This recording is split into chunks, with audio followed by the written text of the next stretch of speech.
అవగాహన ఉండదు కదా. అవగాహన ఉండి ఏదైనా మోహన్ కలిసి రెడ్డి గారు, నేను మళ్ళీ అలయన్స్ మీ పెట్టుకొని దగ్గరకు వస్తాను. మోహన్ రెడ్డి గారు, ఇప్పుడు అనిల్ కుమార్ గారిని అడుగుదాం. అనిల్ కుమార్ గారు, మీరు మోహన్ రెడ్డి గారి మాటలు వింటున్నారు. అలాగే ఆ, ప్రత్యర్థులకేమో మెసేజ్లు పెట్టారు, బర్త్డే కానీ లేకపోతే హెల్త్ బాగోనప్పుడు కానీ. కానీ అమ్మ విషయంలో ఎందుకు జగన్మోహన్ రెడ్డి గారు సోషల్ మీడియా వేదికగా సైలెంట్గా ఉన్నారని మీరు అనుకుంటున్నారు? ఎందుకు సైలెంట్ గా ఉన్నారు? అందరికీ ముందుగా పెద్దలు మోహన్ గారికి, అజయ్ కుమార్ మిత్రులు, వైకే టీవీ ఛానల్ ప్రేక్షకులందరికీ నమస్కారం.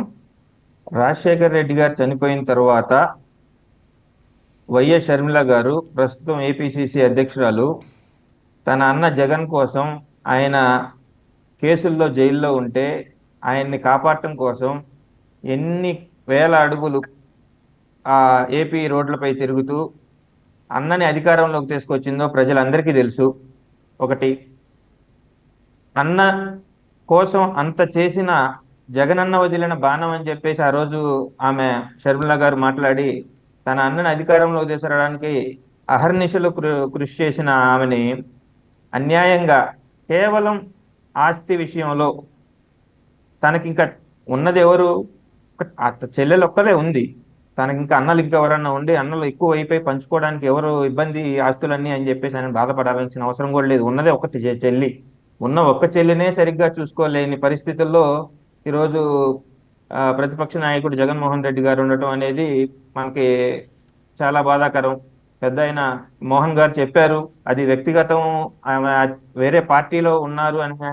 పార్టీ పరంగా ఉన్నా కూడా విపక్షాలైన అధికార పక్షంలో ఉన్న జగన్మోహన్ రెడ్డి గారు, చంద్రబాబు గారికి, ఇటు పవన్ కళ్యాణ్ గారికి ఆరోగ్యం బాగలేదని చెప్పేసి వారు కోలుకోవాలని ట్వీట్ చేయగలిగిన టైం ఉన్న జగన్మోహన్ రెడ్డి గారు అమ్మకి శుభాకాంక్షలు చెప్పడానికి టైం లేని ఒక అంత బిజీ షెడ్యూల్లో ఉన్నారా, లేకపోతే నిర్లక్ష్యంతో అమ్మ అనేది నాకు ఆస్తి విషయంలో నన్ను కాదన్నది, నేను ఆమెను పట్టించుకోవాల్సిన అవసరం లేదు, నాకు ఆమెకి సంబంధం లేదనే ఒక మెసేజ్ని సమాజానికి పంపిస్తున్నారంటే దాని పరంగా అతన్ని ఇప్పుడు ఒక స్థాయిలో ఉన్న వ్యక్తులు ఎప్పుడైనా సరే, ప్రజా జీవితంలో ఉన్న వ్యక్తులు ఇతరులకు ఆదర్శంగా నిలవాల్సింది పోయి ఆస్తి విషయంలో సొంత చెల్లిని, అమ్మని కూడా ఈ రకంగా వేధించటం, ఇట్లా దూరం పెట్టి మాట్లాడటం అనేది నాకు వ్యక్తిగతంగా నాకు చాలా బాధాకరం అనిపించింది.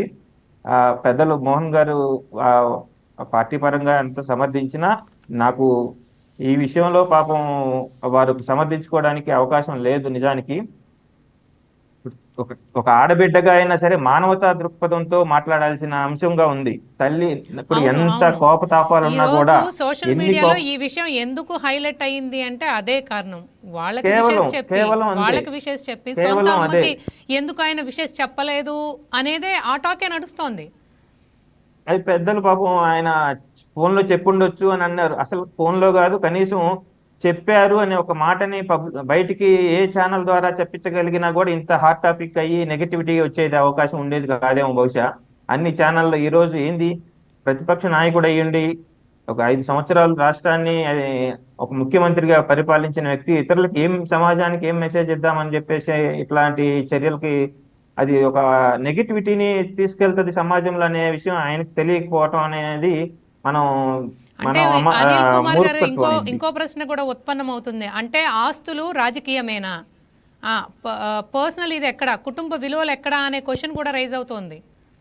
అదే మేడం చెప్తుంది, మానవతా విలువలు ఉన్న వ్యక్తుల్లాగా ప్రవర్తించలేదు ఈ ఇప్పుడు ప్రస్తుతం ఉన్న ప్రతిపక్ష నాయకుడు. అదే కొంచెం బాధాకరమైన విషయం చెప్తున్నా. ఆయన తల్లి అనే కోణాన్ని మర్చిపోవటం అనేది ఇది సమాజానికి మంచి ఉద్దేశం, మంచి మెసేజ్ ఇచ్చే విషయం కాదు. ఆయన ఇప్పటికైనా సరే ఆయన చేసింది సరే, ఆయనకి ఎవరు తప్పుడు సలహాలు ఇస్తున్నారో, ఇటువంటి ఆ గ్యాప్ని ఎవరు పెంచుతున్నారో తెలియదు, కానీ షర్మిల గారికి కానీ ఆయనకి కానీ వ్యక్తిగతంగా ఆస్తి తగాదాలు ఉన్నాయి. అవన్నీ కోర్టులో నడుస్తున్నాయి, అవన్నీ జరుగుతూనే ఉన్నాయి. ఎన్ని తగాదాలు ఉన్నా ఎవరైనా సరే అండి, నేనున్నాను, సపోజ్ నేను ఎక్కడికైనా బయటకు వెళ్తే మా అమ్మ ఆ రోజు ముందు రోజు నన్ను కోపపడినా, తిట్టినా, తల్లిదండ్రులు ఎవరున్నా కోపపడినా వచ్చే ముందు రోజు మళ్ళీ వాళ్ళకి నమస్కారం చేసుకుని, నేను బూరు దాటి బయటకు వస్తున్నప్పుడు వాళ్ళ పాదాలకు నమస్కారం చేసుకుని వస్తాం. అది మినిమం కర్టసీ, మన కళ్ళ తల్లిదండ్రులుగా వాళ్ళకి ఇచ్చే గౌరవం అది. అవును. ఒక తల్లికి పుట్టినరోజు నాడు ఎందుకంటే ఏ కనీసం విష్ చేసి కుటుంబంలోనూ చెప్పలేని ఎవ్వరికీ ఒక కుటుంబ బాధ, కలహాలు ఆ ఉండకుండా బాధ ఉండవు. ఆ బాధ తల్లి అనే వాళ్ళు ఇటువంటి వచ్చి బయటకు వచ్చి చెప్పుకోలేని పరిస్థితి. చెప్పుకొని కడుపు చించుకుంటే కాళ్ళ మీద పడిద్దనే ఒక రకమైన బాధతో ఆమె బయటకు కూడా చెప్పుకోలేని పరిస్థితులు ఉంటాయి. ఈ విషయంలో మోహన్ రెడ్డి గారితో నేను విభేదిస్తున్నందుకు నిజంగా నాకు ఆ ఇబ్బందికరంగానే ఉంది. ఆ, జగన్మోహన్ రెడ్డి గారు ఇలాంటి చర్యలకు పాల్పడతారు అని చెప్పేసి నేను అనుకోలేదు. అంత అపరిపక్వతగా ఉన్నారా? మానసిక అపరిపక్వత, ఏదన్నా ఓటమి వల్ల ఏమన్నా మానసికంగా అపరిపక్వతకు చెందారా? ఏమన్నా మానసిక ఇబ్బందులకు గురవుతున్నారా అనేది నాకు అర్థం కాని పరిస్థితి. ఓకే, అనిల్ చూడాలి. కుమార్ గారు, ఒకసారి అజయ్